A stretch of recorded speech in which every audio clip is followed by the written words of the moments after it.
Well, hey, good morning, everybody, and welcome to another episode of The Unlock Show. I'm your show host, Tracy Wilson, and today I've got backstage waiting to come on the screen with me in just a moment is the amazing Mark Stern. I'm going to let him in on he'll be on here in just a few minutes when I push a button and allow him to magically, he's like dancing in the background, magically appear on the screen. But let me just pull him in and I'm going to say g'day, and I'm going to tell you a little bit about the amazing Mark Stern and why I have asked him to be on the show today.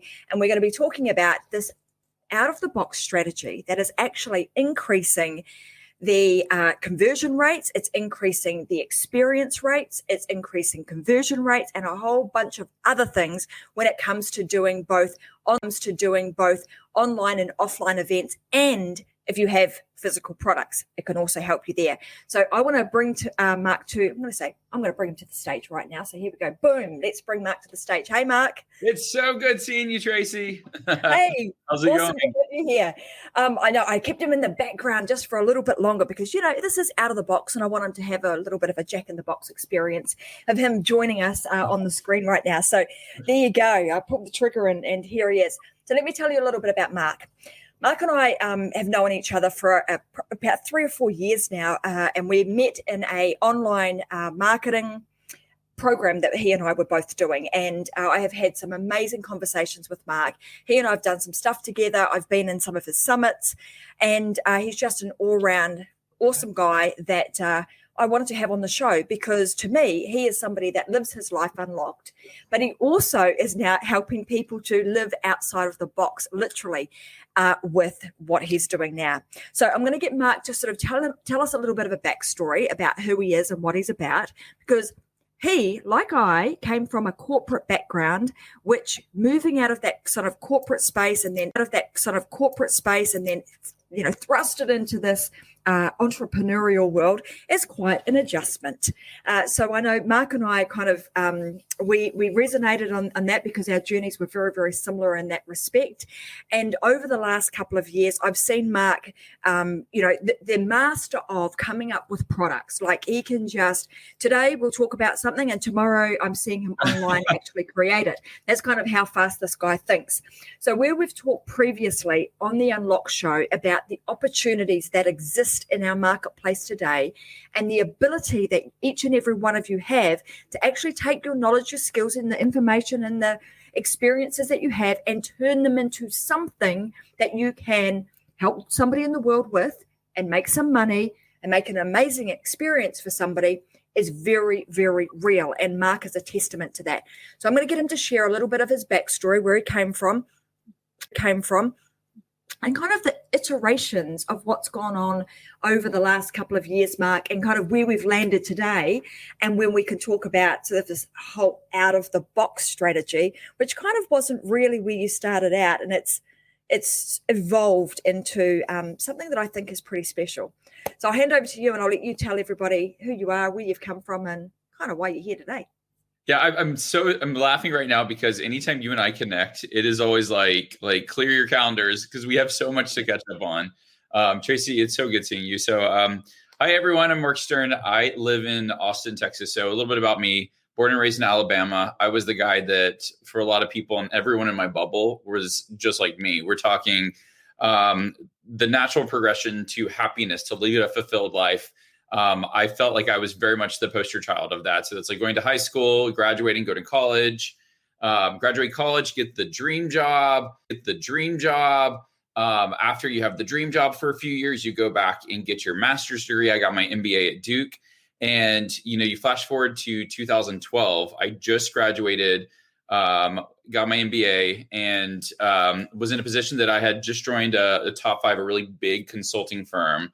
And I was $165,000 in student loan debt. So you kind of look at the pathway you go in life and you're like, is this really, what a fulfilled life is like being this much in student loan debt? And then by contract, when you work with like a big consulting firm or a big tech company, you sign over everything you produce in and outside the firm. So a lot of people talk about this idea of just start a side hustle. I was in a realm that I couldn't start a side hustle. So making the decision to become an entrepreneur and pursue the route that I've been on, it was a mindset. It was a rewiring. It was a quite a profound journey in the way of just having to reimagine or rethink or rediscover, what it means to have a more fulfilled life.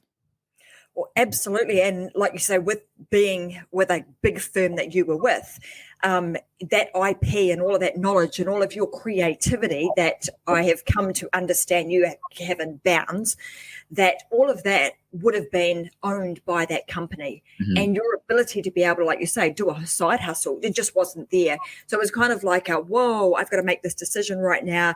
Is this really what I want to do? And is this really what living an unlocked or a fulfilled life looks like for me? And obviously at that moment you were like, well, actually, no, it's not. So for you, it was like a complete sever of all ties, right? It was like, make the decision, something happened, that moment of, this isn't what I signed up to, this isn't what I want. Tell us about that. Yeah, it's such a good question, Tracy, because it was, I love to say that I live for the moments in life where you experience something that you realize that nothing will ever be the same when you experience it. So for me, when I was in business school, I remember someone recommending Tim Ferriss's 4-Hour Work Week. That kind of opened up my mind about what was possible. But reading that book, like I didn't know anyone who was a digital nomad who was doing what Tim talked about in the book. So it was like a fun read. These mythical creatures that are digital nomads, they don't really exist. And then it wasn't until I was well deep in corporate America, and we're talking like consulting life. It's 4:45, you're in a cab to the airport every week flying to your client. It's a road warrior lifestyle. You're always living in hotels. You're never at home. It's just a very exhausting lifestyle that I did for 6 years straight, every week on a new plane. And I went to a conference. It was by Mind Valley. I don't know if you know Vishen Lakhiani and Mind Valley. Amazing company. Everyone needs to go follow them.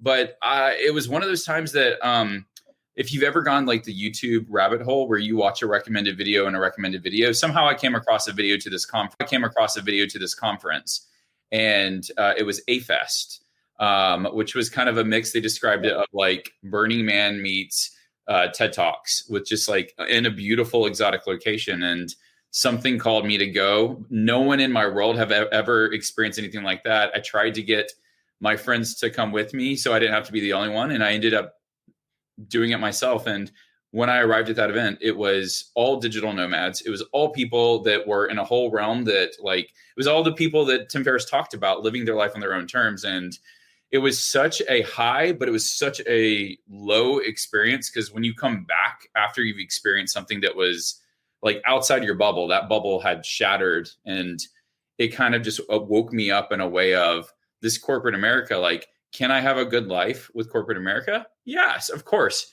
But you never know, you are very much in corporate America, limited by the constraints that they place upon you or your role.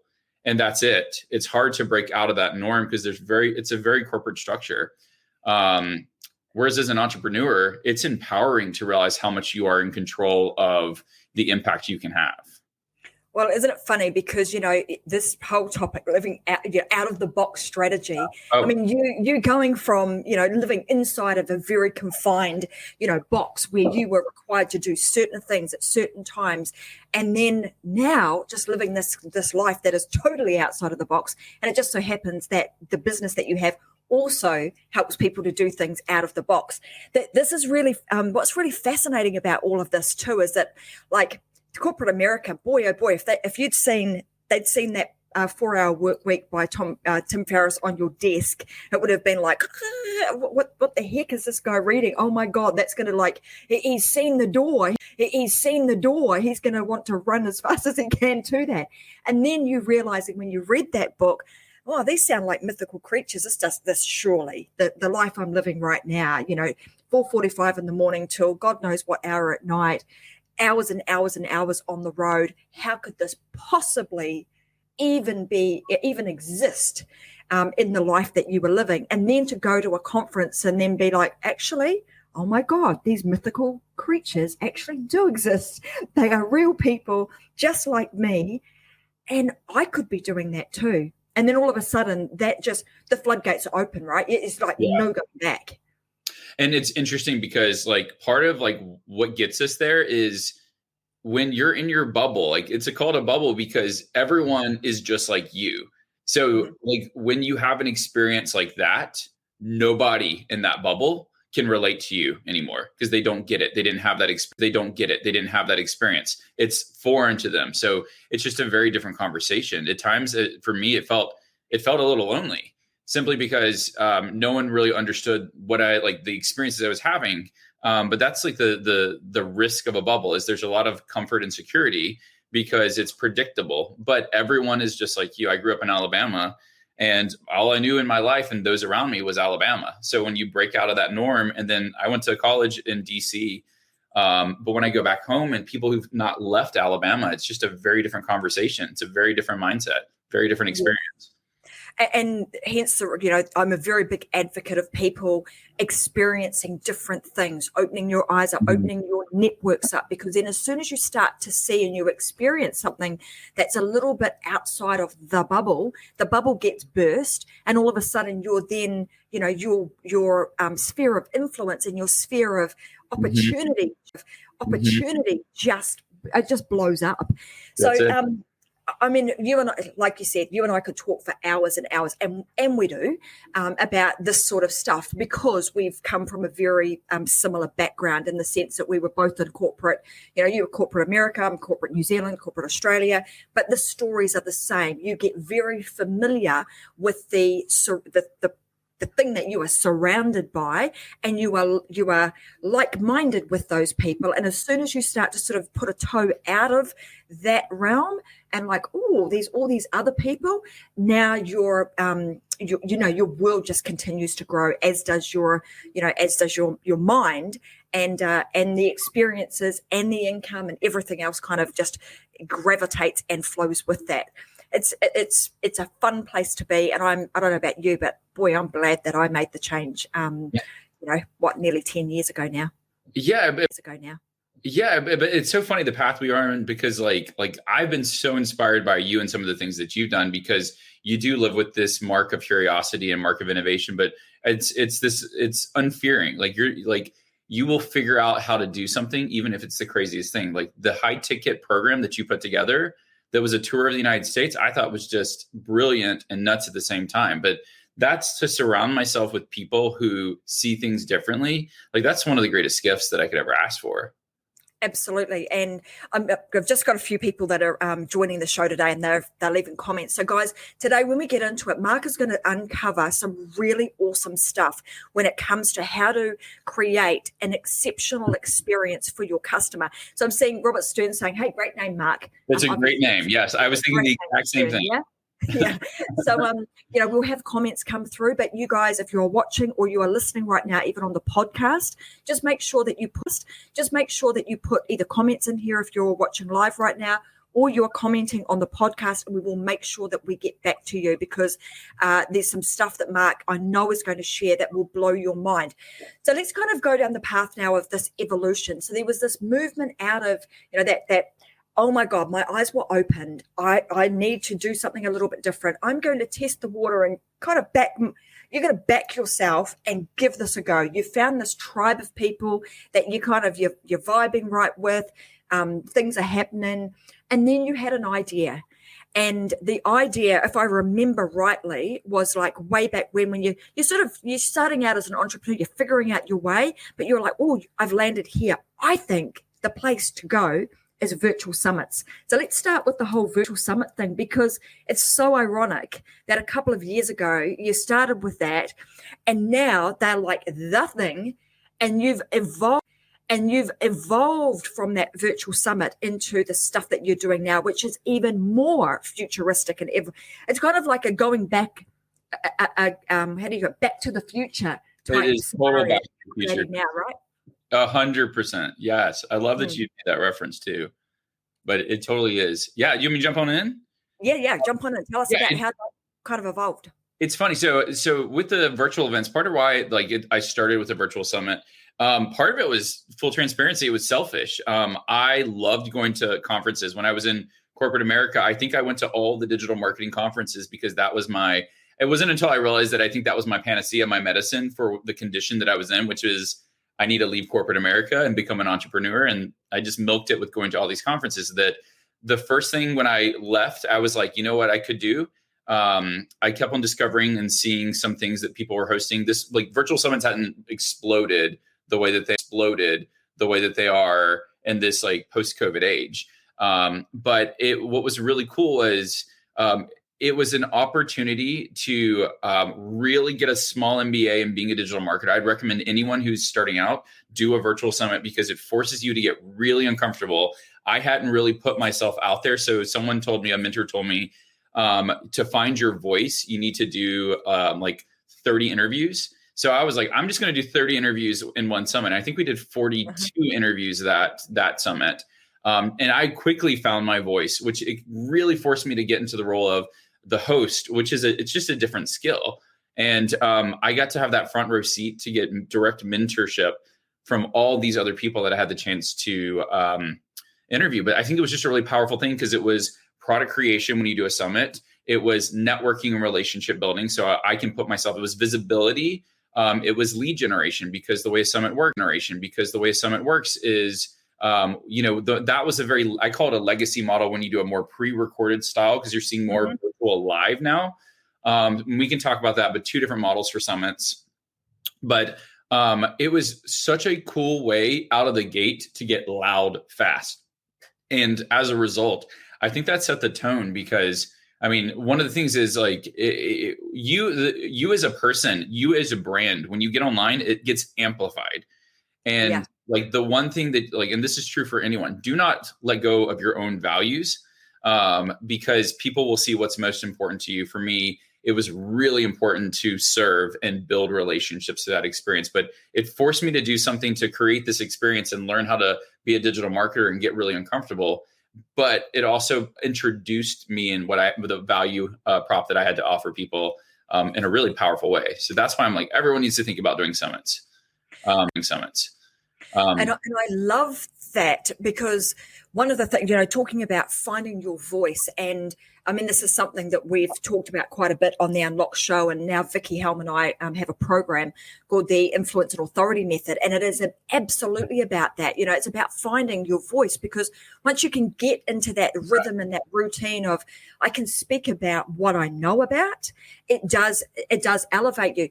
Interestingly enough, when you were doing those summits, like you did it, you were saying, well, I did it selfishly because I'd heard that I should find my voice. I should tell my story. I should be publishing.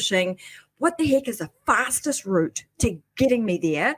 And your solution was, well, if I do an online summit, I can interview 30, 40, 50 people in a very condensed space of time, which will collapse my learning curve and speed up my influence and authority process. That's essentially what you did. And then from there, I was lucky enough to be part of one of the summits that you did. You got it. Woohoo! There you go. I know. I love my card. I got my own baseball card. That's pretty cool. So, being part of that summit, and like you say, when you are the interviewer, like I am now, you get to be, up close, personal. You're talking to people online like this, but then there's also a lot of conversation in business that goes on behind the scenes, which I think a lot of people don't really realize or understand. They often think it's only, me talking to the audience that's going to actually create, momentum and monetization for your business, but often it's actually not. It's a lot of the stuff that goes on behind the scenes, right? Man, the laughing and crying and everything that happened, it was powerful because even in that, and this is true for if you do a virtual event, if you launch a course, if you do anything, especially when you engage other people, I think that one of the most powerful things was before I even interviewed people, we had a pre-session to build the relationship. And that was just I wanted to know that this for Tracy and I, this is easy for us because we're friends. We've been friends for years. But when you are interviewing someone for the first time, especially a platform like this, you have to be conscious that it's not only about what's happening between the host and the interviewee, it's also the experience that you as a listener is going through. So for me, when you are comfortable on that platform and that's not your first engagement, it's a very different tone and it's a very different conversation. And I find it with me, especially, like if people can sense that we're already friends or we've already, have a connection, it's a more inviting conversation. And I think that was like one of those key lessons that I learned, that it was almost like meeting up with friends again. It was almost like meeting up with friends again and hanging out again. It wasn't like, and I've had summits that I've been invited on that the first encounter was that first interview, and it's just kind of awkward. And as a listener, you feel it. Yeah. Well, that's a great segue into this whole experiential piece, Mark, because as you were going through and, thrusted yourself into this entrepreneurial space, when, what the heck, I'm going to do something that's completely out of the box or, out of my comfort zone, which is to do online summits, which is usually something that's quite advanced for a new online marketer, right? That's something you would do a little bit further down the track, but not Mark. He went straight for what's the hardest thing I can do. Let's go grab an online summit and let's just kind of give that a crack. And you did it extremely well. But the evolution of that was then realizing this whole experiential side of things. And you've alluded to it a little in the sense that you realized that you needed to build a relationship with somebody, even just to get onto your summit, right? And to actually be interviewed. When did you then realize that actually this whole experience piece is not just there, it's everything? It's okay. It's crazy, but it truly was about the time we did High Ticket Online.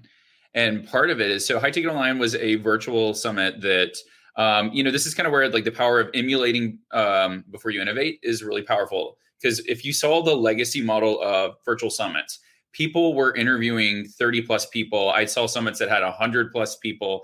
And for me, my key takeaway with that was it's too overwhelming. When you think about the participant experience, you put 30 interviews in front of them and then say you have a week to watch this. Is that the relationship you want to build? Is that the value you want to deliver? It's like 30 different point of views from 30 different influencers that are all over the place, offering a different perspective. It's too much like learning and not enough action. So what was really cool is, in the spirit of how do I create a little bit better of an experience, and this is starting to introduce the box element, I was like, with High Ticket Online, we literally had 12 experts. That was it. 11 people plus myself. And the interviews were very intentional. And the people we selected were very intentional. And what was really cool was they all represented with high ticket sales. Part of the goal of that was to demonstrate, like, too many people were following the person that would say, oh, I just closed $250,000 in sales. But you got to realize it's like, they're not your business model. They may not be in your market. There's just too many factors. They may not be pushing the channels you have.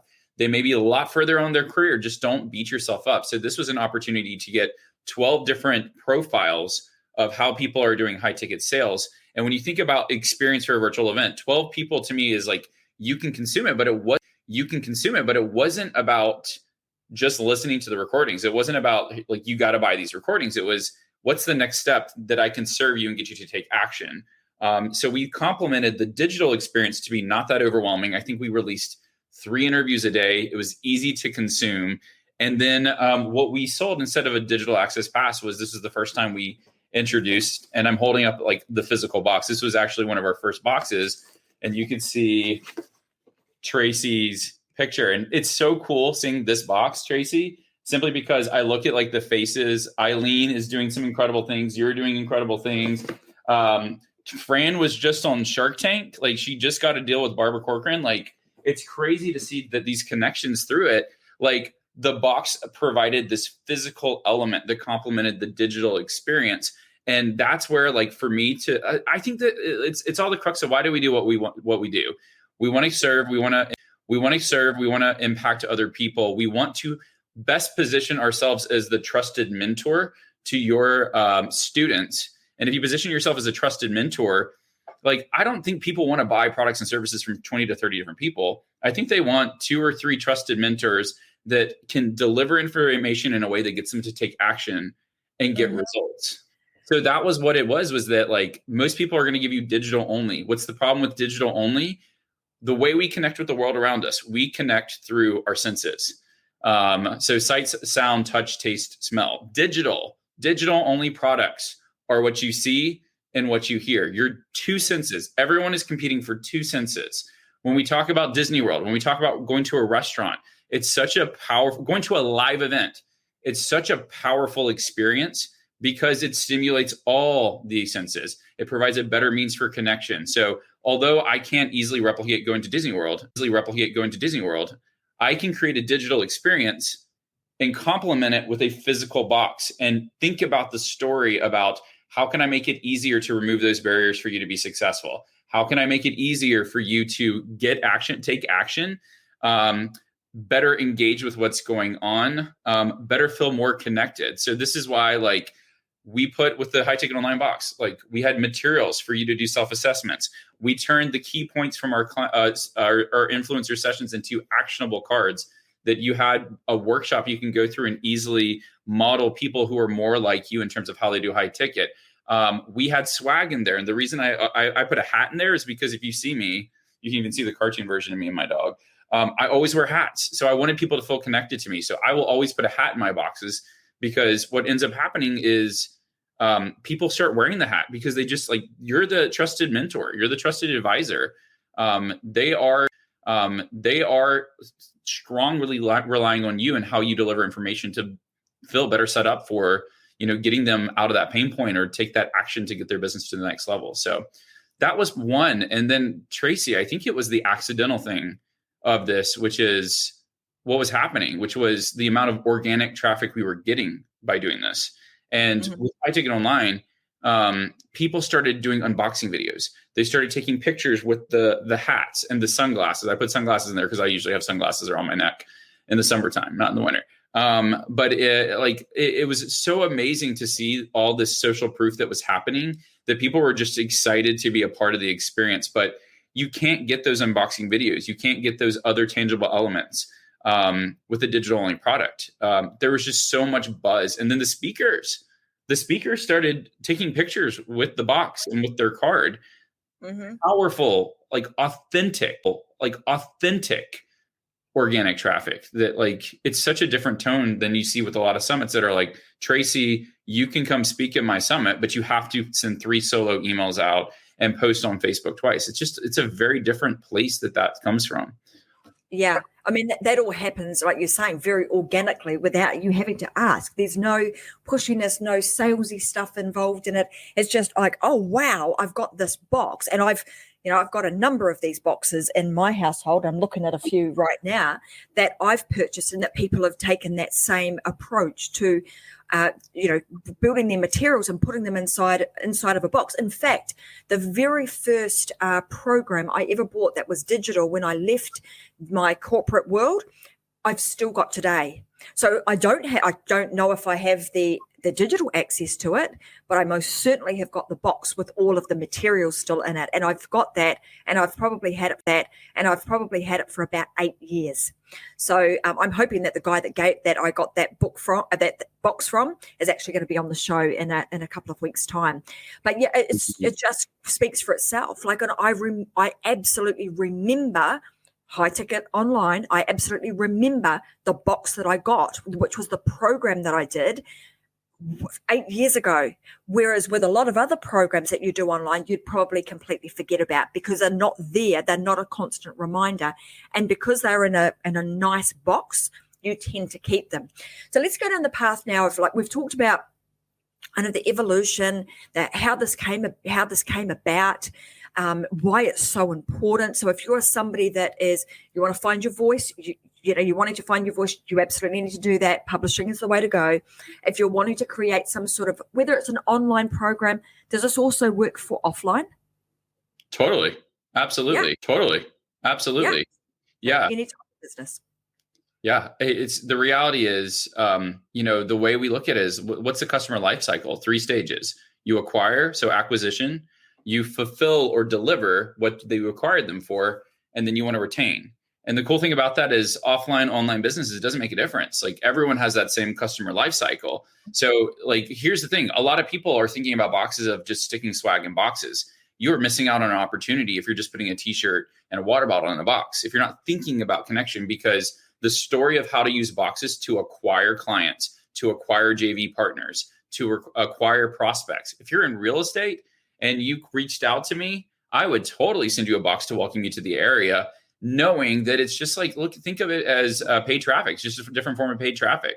And to me, it's a great surprise and delight element when you do things like that to get them back into the office or the conversation. Fulfillment, you have a course, you have a virtual event, you have a coaching program, you have an agency. Like, part of that process could be a welcome box, something that you send to people where you give them the tools they need to be successful. And then on the retention front, like, there's something that's really powerful about achievement or incentive boxes. If someone hits a certain milestone, you reward them, you recognize them, you send them something physical. You see ClickFunnels do this right now. They have a 2 Comma Club Award. How does the 2 Comma Club Award arrive? It arrives in a box. What do? People do unboxing videos.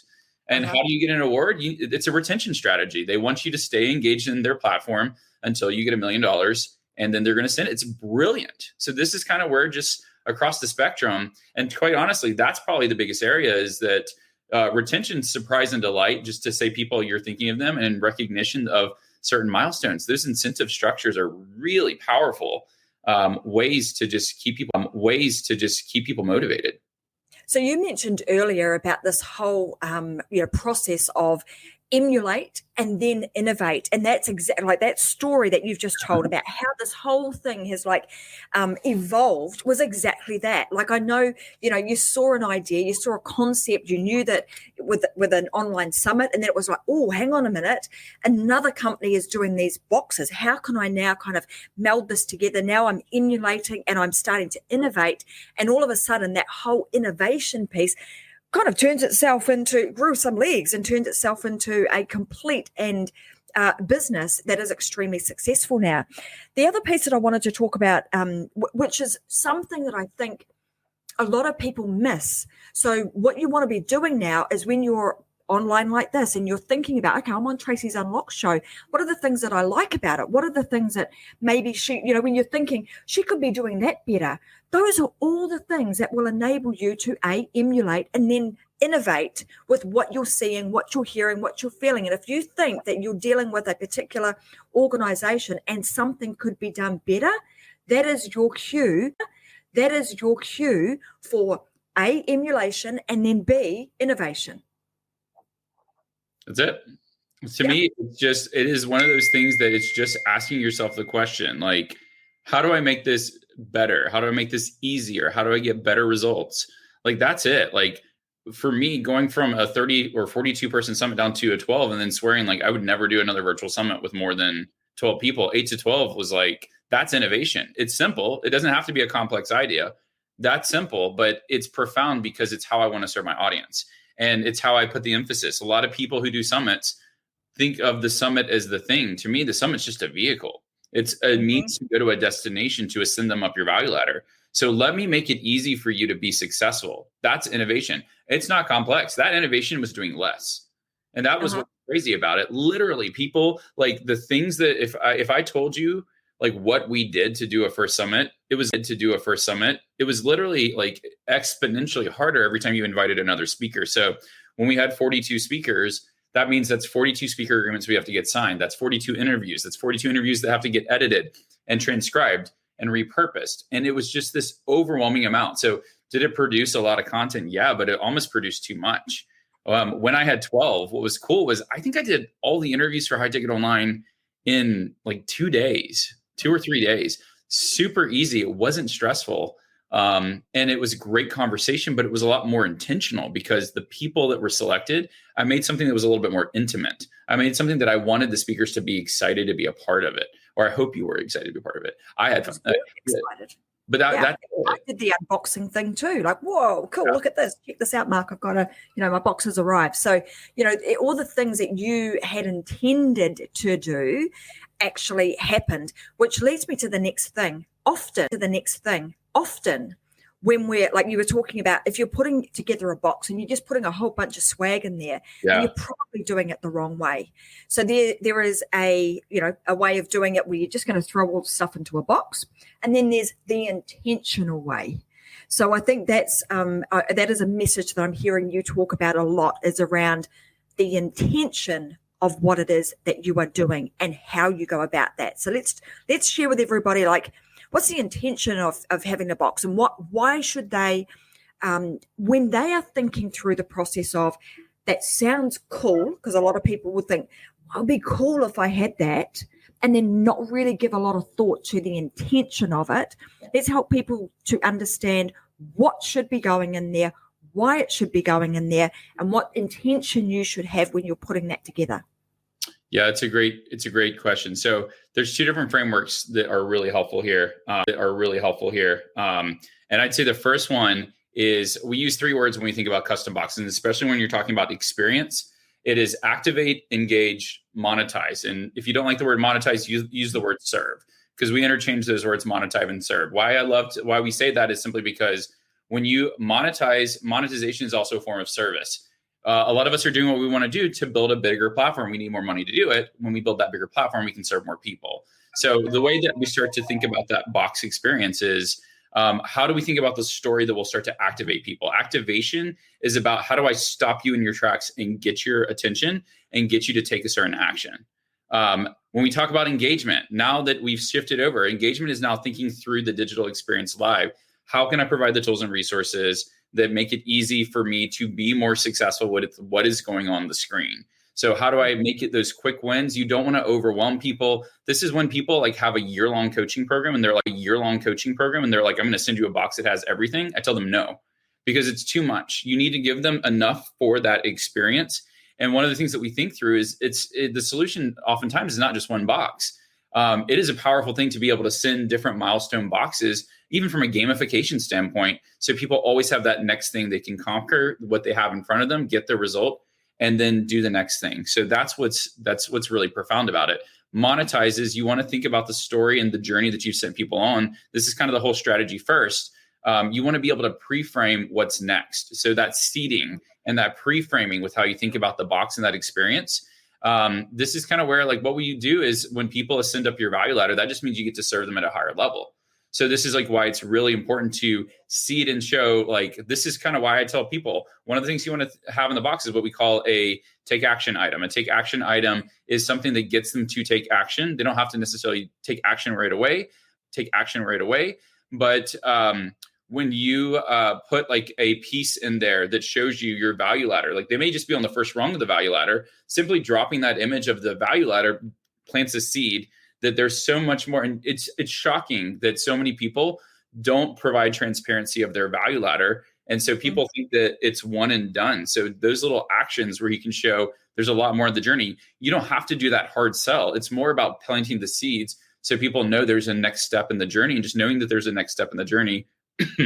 If you get a lot of value with the step that you're on, Russell Brunson, I love this quote from him, but he would say, what are the reasons that people stop buying from you? It's two reasons. One is because you stop offering them that next step. You stop selling to them, so they just can't buy from you again. Two is because you piss them off. So let's just hope you're not going to do the latter, not piss people off, but like you serve people off. But like you serve people, they're going to want more. And that's the thing that mentally, I think as entrepreneurs, we have to rewire is a lot of us feel bad about putting the offer out there, but just know the offer is not about you. The offer is about them, and it's their decision to buy. It's not your decision to make them buy. Your decision is to give the value to show that they're able to get results. You're there to help them get the outcome. So that's what's really powerful is that if you can help alleviate their pain points, there are people who are standing here like this saying, take my money, and you're not giving them the opportunity to give you their money. Yeah.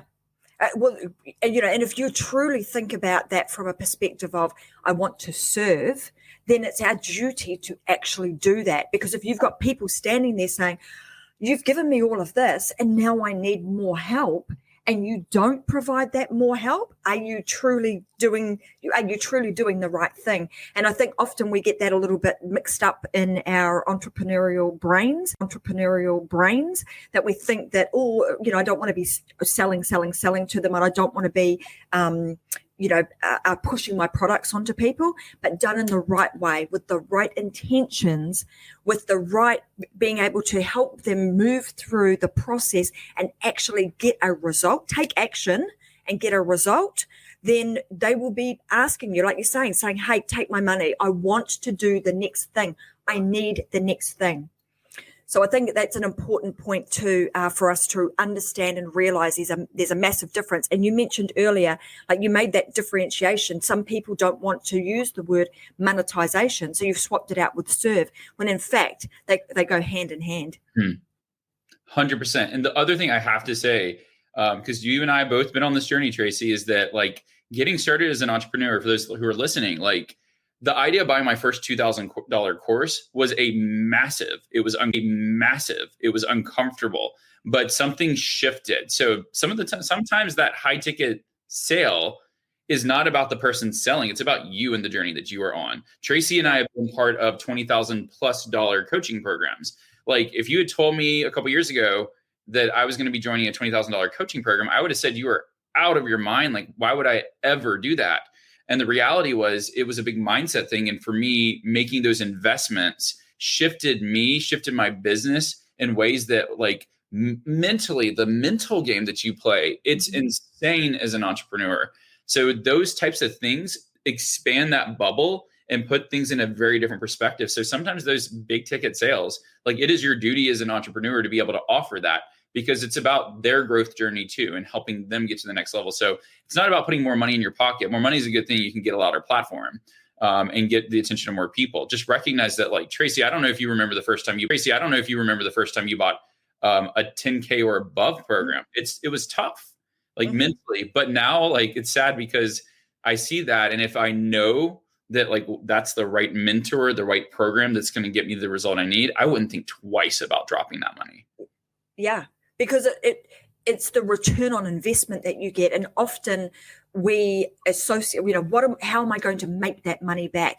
When really, and that's what happens like in the early stages, right? When you're like, oh my God, like you're saying, if I was to drop 20K on a program, are you completely bonkers? And I remember going through those conversations and having that with my husband and saying, should we do this? It's a lot of money. I don't know. The conversations went on, and I probably did that for a couple of weeks, and then went away. And before long, I sort of progressed from, I think it was like, I'm going to spend $200 to, okay, now it's a few $100s. Oh, now it's a few thousand, and then it was tens of thousands, But I would not change I would not go back and not spend that money, because the person I am today compared to the person I was back then is night and day. I would not, like you, don't blink twice.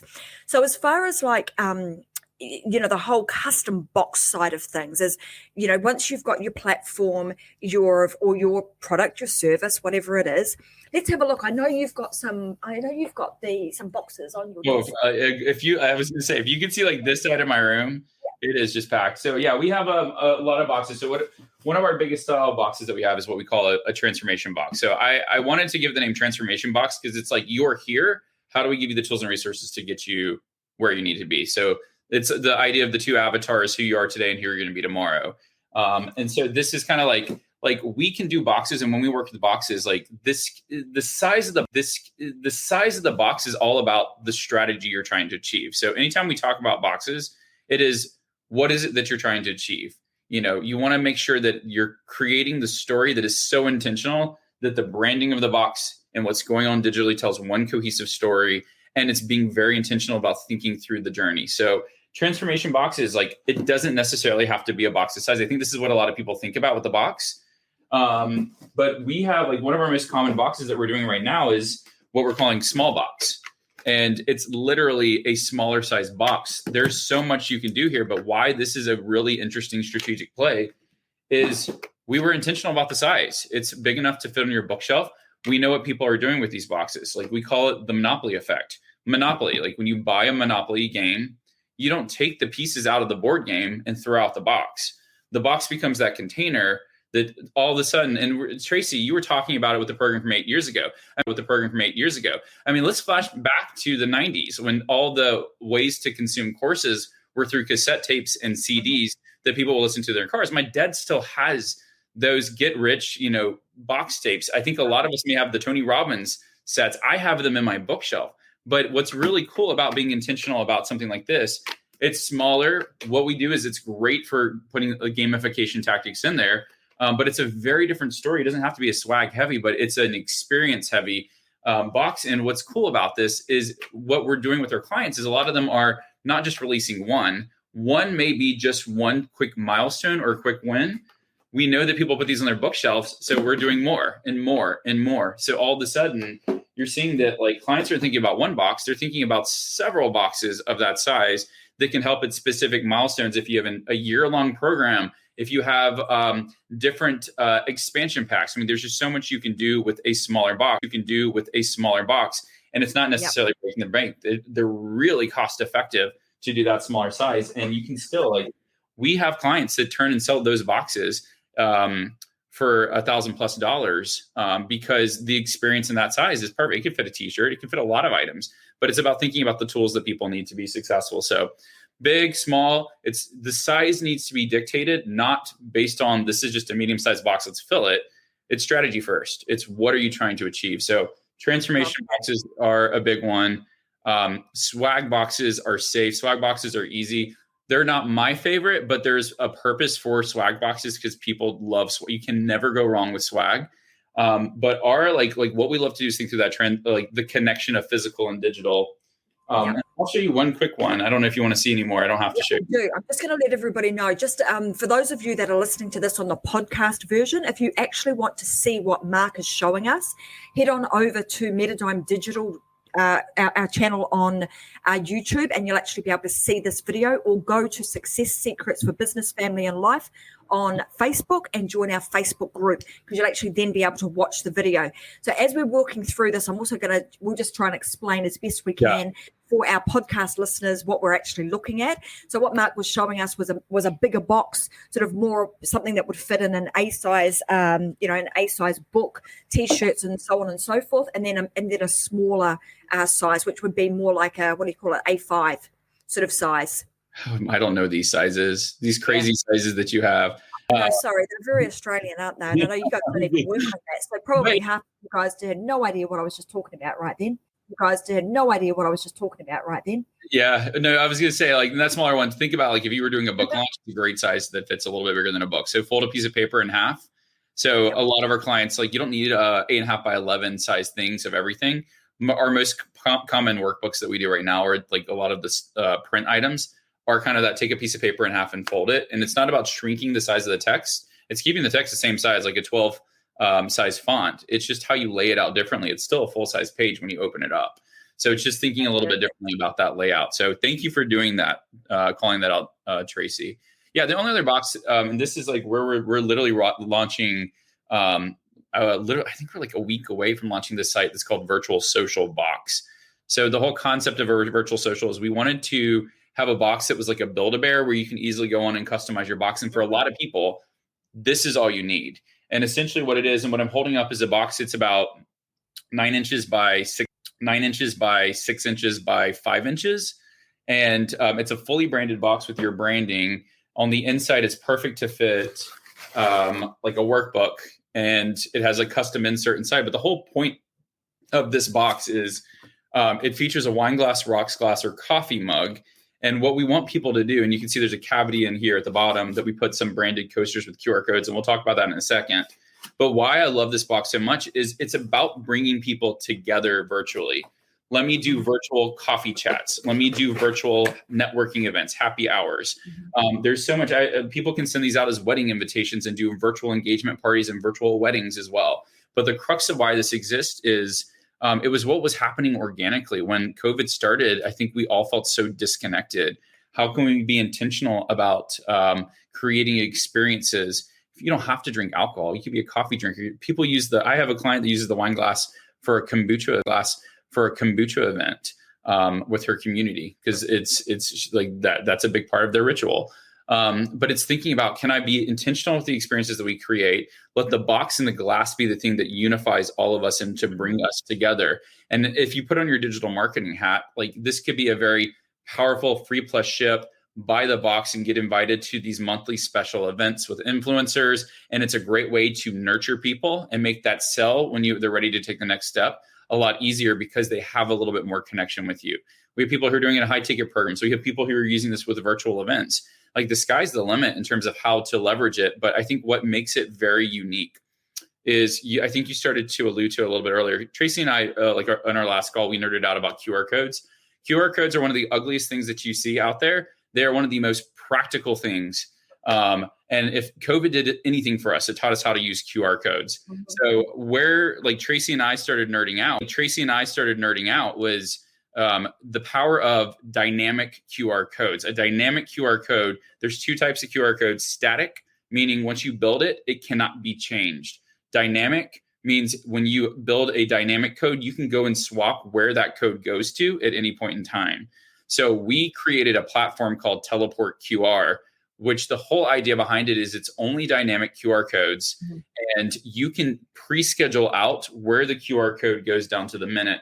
So with Virtual Social Box, the coaster, we put the QR code on there so you can then send people to the Zoom link to join the virtual social. And let's just say I interviewed Tracy and Tracy made an offer at the end. I can tie it to my affiliate link at the end and say, hey, scan the same code and I will send you to the sales page. You could do a book club. If you're getting married, it could take you to a virtual RSVP site, and then later on to a virtual engagement, party, and then later on to the registry, and later on to the virtual wedding. So it's just thinking a little bit more about sending people, making it easy for people to go where they want to go. But the applications of that, Tracy, did you do it in your book? Yeah, we did. Yeah. So we've brought absolutely those physical books to life. That's it. And it turns exactly that. The cool thing about it is if you putting that QR code in the book, Tracy just turned her book from a regular book to a living book. So now she can control a very different conversation. We were talking about things like putting a QR code on a water bottle. Imagine being in the mindset space and you had a different daily affirmation, same QR code. It's the difference between a water bottle and a water bottle that you keep coming back to because it keeps giving new value. There's so much you can do, but this is thinking through experience. And again, why we call it Teleport QR is that you want to teleport people where they need to be when they need to be there. It's just a really, and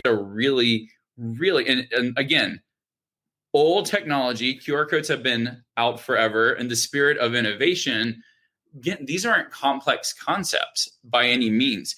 These are just who is it? Somebody, I read a quote somewhere, and this is one of my favorite quotes, and it was how they define innovation. And they said, all innovation is coming up with a better process. It's not creating that next thing. And it's not being an inventor and building something like the next iPhone.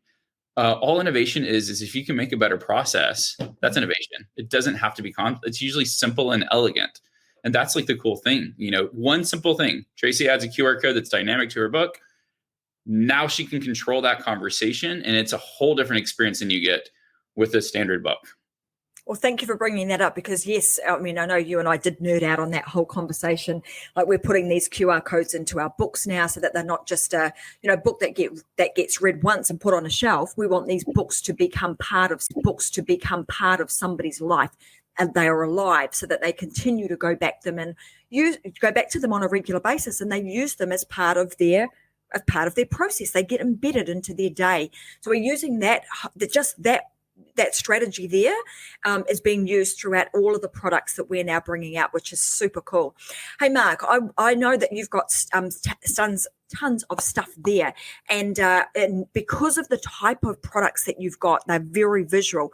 Where can people go to kind of find out more about the custom boxes? Because there will be a lot of people watching this today going, hey, those are really cool. I want to know more. I want to know how I can maybe, meld them into my business and my concepts. And secondly, how can they hang out with you more? Where do they go? I was going to say, you're always welcome to ping me on Facebook. I love connecting with people all the time. But yeah, easiest places is go to customboxagency.com. That's where you'll be able to find information. About our do-it-yourself to done-for-you options. And if you want to come hang out with me, we're doing some pretty exciting stuff. It's revving up in the Custom Box Central Facebook group. So it's Custom Box Central Monetize Experience by Design. If you just type in Custom Box Central, you will be able to find it. But come join the Facebook group. Come hang out with us. We're just having fun. which is like, Beautiful. it's like I'm doing something right because I'm having a lot of fun. Yeah, well, that's part of this whole journey, right? If you're passionate about it and you're enjoying what you're doing, then you must be doing something right, and you keep going. So, Custom Box Agency is the .com is where you need to go to find out more about the custom boxes and how they will be beneficial for your business and how you might be able to, and trust Mark's trusty team to help you pull your box together. I know that the conversation that Mark and I will have shortly will be about custom boxes for some of the stuff that we're doing. So I'm looking forward to continuing that conversation with him. But I think today, Mark, there have been so many really wonderful gems that you have very graciously given everybody, from coming up with your first concept and idea to understanding that it's about emulate. So if you don't know how to do something, just emulate someone first, then the innovation piece will come. It will be like a light bulb moment, and you will then get to innovate. And over time, I think a lot of people also think that they've got to come up with one idea and they get stuck with that. And, if I keep chopping and changing, that's going to confuse the market. But in your case, you've continuously done that until you have refined, until you've got like the amazing product and the amazing business that you've got right now. So I want to congratulate you for that. I want to say thank you very much. For always being someone that I can just pick up the phone and we have a great entrepreneurial conversation with, and that for you to just continue to innovate and share your brilliance with the rest of the world. For the rest of you guys who are listening right now, you know that we'll be back again. What are we today? We are Wednesday today. I'll be back again with another episode of The Unlocked Show on Friday, and we will talk more about how to find your voice, how to really start to stand out in the world of entrepreneurship and in business. And Mark's talking about the fact that you need to find your voice is just perfect for the topics of the Unlocked Show for the next few months. So thank you for being here, Mark. I'm going to give you an opportunity to just summarize anything that you want to summarize, or tell anybody or tell the rest of the audience if there's anything else that you want to share right now. Yeah, no, Tracy, I adore you. So thank you so much for having me. The only thing I would leave people with is that entrepreneurship, it is more mindset than anything else. Don't overcomplicate the process. And what I tell a lot of people, and a lot of my mentees is, this is not a game that you should play by yourself. And a lot of people try and create products in a vacuum because they think they need to lock themselves and build this course. At the end of the day, you got to realize that the product you create is only as good as the data points you have in your brain. So you're only limited by what you know. So the cool thing about interviewing Tracy is all of a sudden, not only do I get to build upon my data points, I get Tracy's data points too, and the next person's. So all of a sudden, this product creation, we're creating content right now. There's so much that we could do with this one little interview. It just simplifies that process in a way that it doesn't have to all sit on your shoulders. And to be honest with you, the cool thing about being a host or an interviewer, is that you get to increase your own status and where you are by the people that you surround yourself with as well, and vice versa. It's a two-way thing. So this is why this game gets so much easier once you realize don't do it alone. Collaborate, reach out, build relations. You betcha. Thank you so much for leaving everybody with that message, Mark. And if you don't want to do it on your own and you would much rather join a community, thank you, Mark. Perfect segue. I didn't even cue that up. Love it.